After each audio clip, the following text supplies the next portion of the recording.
damit, parang pinost happiness. na pala. Oo. Akala mo So, paano sasabihin niyo, nag-start? chocolate or happiness? Paano nag-start? Paano nag-start? Ang love story. Social media.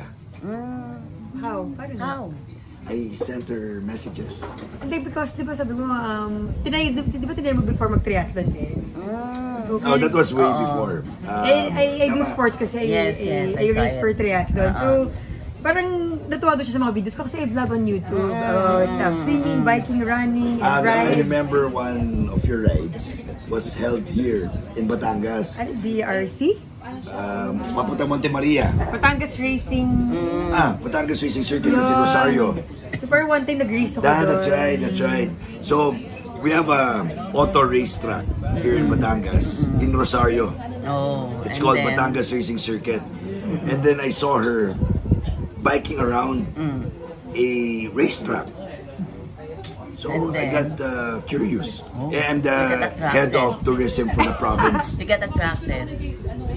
That's another thing. No, but I realized na pwede pala kahit hindi automotive or motorcycle doon sa racetrack. Yes. So I thought that it was one way to actually utilize the racetrack. Tapos, of course, she's a beautiful face and a popular influencer. So I thought that she could help promote the province of Batangas in terms of tourism promotion and development. Pero when you saw her po, in-approach niyo siya or in-stalk niyo sa social media? Stock talaga. Stalk. Pwede naman follow, di ba? So, nagpa-follow muna. Okay. Stalk. Nag-stalk, Follow. nag-follow. Oh, follow agad? Follower. Oh. Okay. And And parang then, every post ko naka-like. Like, oo. Parang super admire naman. So, tinay ko parang kulit to Kasi pabigyan ko na nga, joke! Pinagbigyan lang. Ay, very good. Doon nag-start. So how long yung getting to know stage? How lang daw? Answer. Getting to know. stage. Yeah. So we're still How in the long? getting to know stage. 6 months. 6 months. When you finally say yes. On the 5th month. Ay! Biglang. Okay. Tagal ba yun? Bilis kaya. Pero Gov, what made you decide to finally announce that in public, knowing that you're a public figure? Wala naman ako ina-announce eh. Paano nangyari? Inugot lang yung post niya. Kahapon or nung isang araw. Pero ngayon linabas. Pero in-announce mo Pero sa IG? it went viral eh. Her Hindi post. pa naman. Video lang. Fun video lang. Okay. Dahil kasi pumutok yung lata ng Pepsi sa kanyang freezer. Eh, parang nag-visit So nagkalat sa Yes, sa ref. Ang ginawa, naglinis ng Naglinis, ref. oo. So tawa ko kasi parang kakaya naman. Kasi nagkalala ako baka naglinis ng ref. langgamin, ipisin, or dagain. Dahil soda. Nilinis lang yung ref and then binidyo ko lang. Gulat ako, 2 billion views agad. Pero gulat sila, ano meron dito? Bakit? Ano meron sa amin? Ano bang meron sa Batanggenyo? Sir Joel. Never may Naglilinis effort. tayo ng Ayun, yun ang nagustuhan mo sa at kanya, ng, may effort. Pero it's a different video from the one posted kanina lang yata, no, Gov, na sinabi mo, the new Aquino in my life. Ano sabi nun? Hindi ko Then, That's the caption of Politico. the caption, Mark Levice found another Aquino in his life. Politico Bakit Aquino? PH. Why Aquino? Because she's Ira Lourdes Aquino Lopez. And she's also from Tarlac City. No, pero nalaman mo na Aquino na ako nung mga second month. Hindi niya alam na Aquino. Na Aquino ka. Aware ka ba na Aquino? No way. Sabi, di mo alam. Di ka aware. Siya nagkwento sa You're akin. related Hindi niya alam na. You're related to... No. Akala ng iba hindi Pero- wala. Aquino na, Lopez pa. Pero aware ka sa previous... Yes. And first, Fangirl yan eh. and fan din ako ni Miss Chris. Sinabi ko sa kanya yung first dinner natin. Yeah. And also sabi ko, ano nangyari sa inyo? Baka ikaw, So, in-interview mo. Baka naman may, diba? No, but when she was in high school or college, hindi na.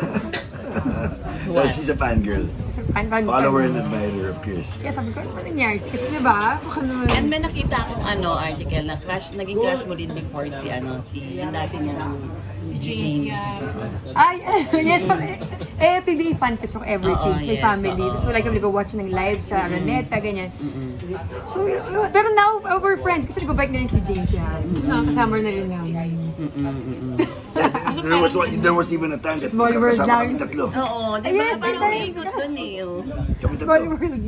Ira and I with JY Kaya ma'am. in a party. So coincidence lang. Oh, pero, kumusta naman ang Kong na. reception? Sana. Congressman na. Oh, you're running for Kong. Okay. So Kong, kumusta naman ang reception ng mga fans? We know naman how, di ba, Yeah. possessive the fans are. Siyempre, lagi may Especially, good and bad. di ba, with your previous ko. Oo, marami akong nakita akong kinikilig. As far as I'm concerned and my social media pages are concerned, I receive nothing but positive and good and encouraging comments. Ikaw, So, Ira. totally naka-move on ka na talaga. Oh, hindi naman ako never naman ako na ano ba tawag doon? Ano ba kabaliktaran ng move on? Na-down? Na-down, no. Okay. Pero ikaw, Ira, na-feel mo ba na talagang when he courted you, talagang handang-handa na si Kong? Sana. Pero, paano ba? Ako kasi medyo matagal na rin ako sa social media. So, at first, kinabahan ako kung tatanggapin ba ito ng tao. Lalo na with our age gap, medyo. Tapos, yun. Ayun yung taas mga din. negative How many years? comments. I'm only 32 years old. No, how many years? 20 years. So, how do you take that negative comments about the age gap? Siguro kung di pa naman ako sigurado. May negative ba? Meron. Kailangan natin tanggapin sa social media. May good and bad. Yes. And nasa public, kailangan Wala ko tanggapin narinig yun. Pero, At hindi ko how do naman you na take it? pinapansin. Ako, as long as it's making me happy, it's real, dead ba sa bash? Mukha naman you're happy with Hindi him. naman eh. So, at saka to yung age doesn't matter. Kasi hindi ko naman ma-feel na may age gap. Wow. Fairness naman. So, handang-handa ka. Pinababata niya ako eh. Dapat lang. Physically, emotionally, Sumasama na rin mag-run. Oh, that's good. Dapat nakakasabay. So we run together, we work out or exercise together. Now I'm getting her to play golf, learn golf, which is my passion. So ako naman ay napapatakbo dahil sa kanya. And, So maganda yung influence niya sa'yo. Oh, definitely. Very inspirational and motivating. Alam na kaya ni Chris? I guess, I don't know.